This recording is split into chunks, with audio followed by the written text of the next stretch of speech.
If you guys are anything like me and you have kids or dogs, this is a serious must-have in my house. This is a UV flashlight, and this one especially is super small. It doesn't take batteries, which is awesome. So I do want to thank the company that sent me this to do this video for you guys today.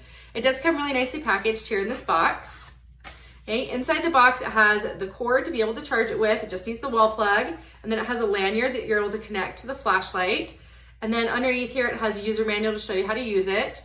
And this thing is super small. I love the compact size of it, but it's super powerful. It just has a button here on the back that you're able to push to turn it on. It's got that purple light there. Works really well at night to detect pet urine or things throughout your house. And then it just has a little slot there to recharge it with.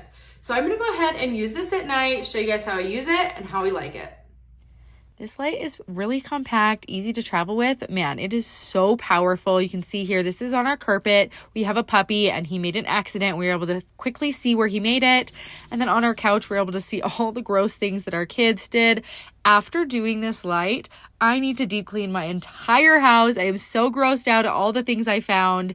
This is a must-have in your house. And I love that it's rechargeable, so you don't have to worry about batteries, and it lasts a really long time. Because of its small size, it's so great to be able to take to hotels or different places you're going and make sure it's nice and clean. This is such a great little light. It's powerful, it's good quality, and so useful. So I would definitely recommend this UV flashlight.